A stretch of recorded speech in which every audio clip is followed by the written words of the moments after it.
I'm joined once again by the judge, Ray Rodriguez. Court is in session because he's going to be taking on Michael Rodriguez at Combate 19 on December 1st. Ray, what's going on? How are you? Doing great, man. Just kicking back with the family right now. I have a boxing session at 5 o'clock, so just hanging out until my next practice session, and then going to get one last big meal in before I got to start cutting weight. So it's a good day. Well, I appreciate you taking the time, especially, I know Thanksgiving, it's an American Thanksgiving coming up for you guys. We had ours in Canada like 2 months ago, so we're okay. But it's been a while since we've seen you in the cage. You haven't fought since March. What's sort of been the reason for the layoff? Man, I've had a really tough time finding opponents. So, like the last fight was in March. I was supposed to have something in August. Opponent fell out. Supposed to have something in October.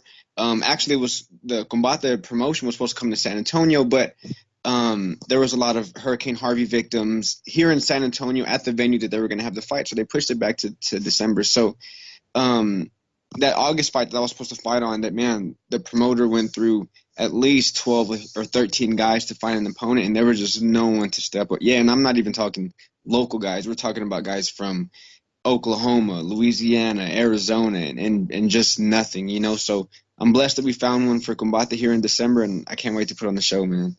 And I'm guessing you couldn't go on the Contender Series because you were exclusive to Combate. Is that right? No, I'm not exclusive to them. I didn't get the call for the Contender Series, but UFC's. How come? Look at your record, man. 11-4. Yeah. Are you kidding me?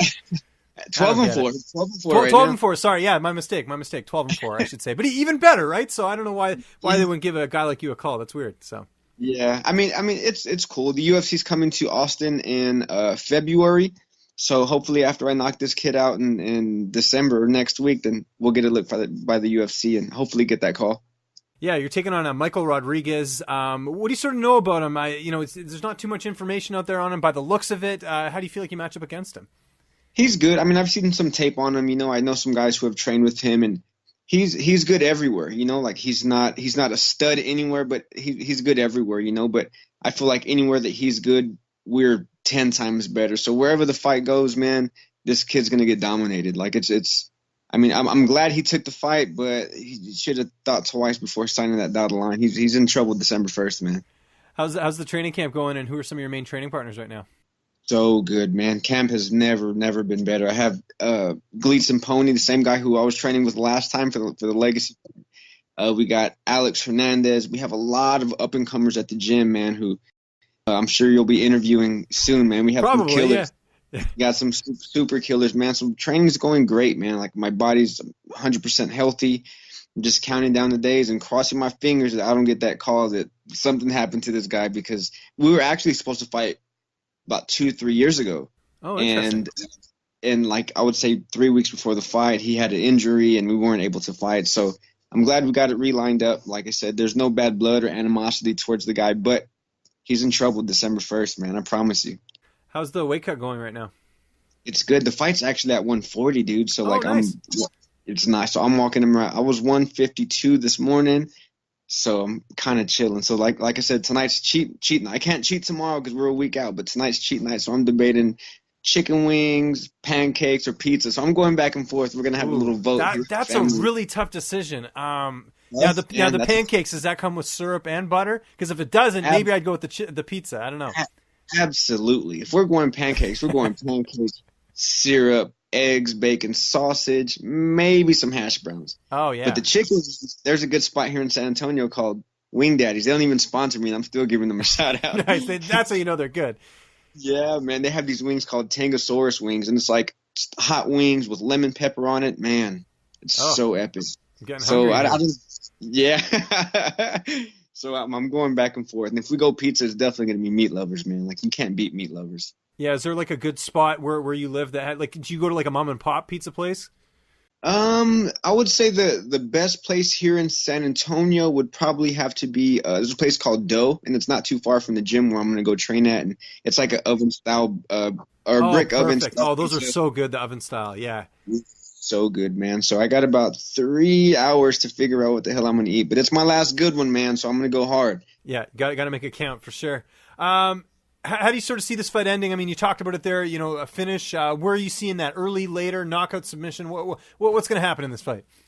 I'm I'm gonna go. I'm saying first round, man. Like I'm not underestimating this guy, and my confidence is coming only because I've trained so damn hard in this camp.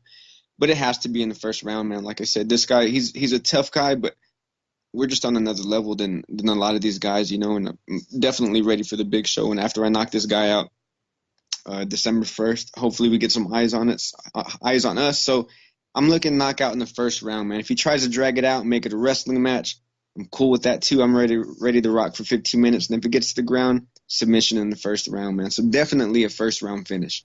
Excellent. And I'm guessing what's next? It's the Austin card, right, for the UFC. That's the goal, I'm assuming. Yeah, man, that's the. I mean, that obviously that's best case scenario, but I'm with the best management team in the game with Iridium, and Jason House is such a badass dude, man. So whatever he thinks is best for us to go with next, I'm 100% in, man. Like I have 100% faith in him. He's a super awesome guy, and we'll see, man. Hopefully this UFC card, like I said, but if not, we got to work our way up with another fighter. So I'm cool with that too. What are you watching on TV or Netflix right now? Anything good? Right now, let me see. So I try to watch Stranger Things, right? And yeah. Everyone was talking about it, how epic it was. And I saw the first season, man, and I'm not too convinced, man. My wife's watching it, or season 2 right now. But I've just been watching a lot of documentaries. I watched a documentary on King Henry VIII yesterday, and I'm gonna watch one on Vlad the Impaler today, man. I'm a real big history buff, you know what I mean? Just like to, if I'm not training, I try to keep my mind busy with things that are not relevant but that have happened in the past. You know what I mean? Things that matter. Yeah, and listen, that documentaries are great because good table conversation next time you're out. I mean, it's good to it's cool to kind of go back and check all that out. I'm the same way. I love documentaries. The old, new. I really like sports documentaries too. That's kind of my thing. So the 30 for 30 on ESPN, that's like my thing for sure. So I love that stuff. Have you seen the Ric Flair one yet? Of course, I saw the Ric Flair one. Are you kidding me? That was great.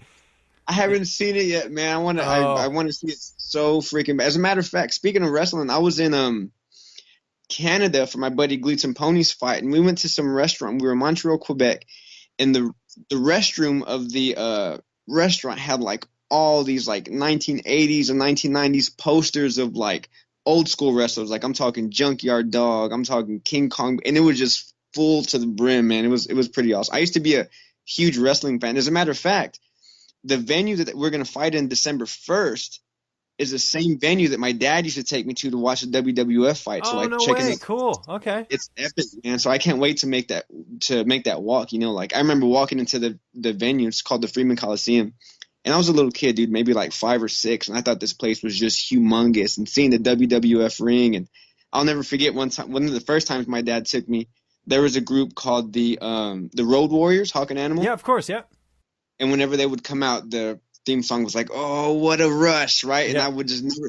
I remember the first time it happened, I freaked out. Like I was so scared. I was like, "Dad, we got to go!" Like it was just so loud, and the venue was so big, it was just overwhelming for me, you know. But now, fast forward 24, 25 years later, now I'm able to fight in that same venue where I used to watch my superheroes. You know what I mean? It's just a surreal feeling, man, and I'm excited for it. Now, did you own the football pads with the spikes in them like they had at all? Absolutely. I mean, I had those. Do you remember they used to have like these plush wrestlers where you can like wrestle with? And, like, of course. Yeah, they had the Macho Man Randy Savage one and all those other ones. Yeah. Dude, you're speaking my language here. You're speaking my language. Dude, I was a super fanatic, man. And it's just, like I said, it's just awesome to be able to fight in the same place where I used to watch my heroes, you know what I mean? So I'm excited about it, man. That's very cool, and it's going to be a great fight, man. Combate 19 coming up here December 1st. Ray, it was great talking to you, man. It was good catching up.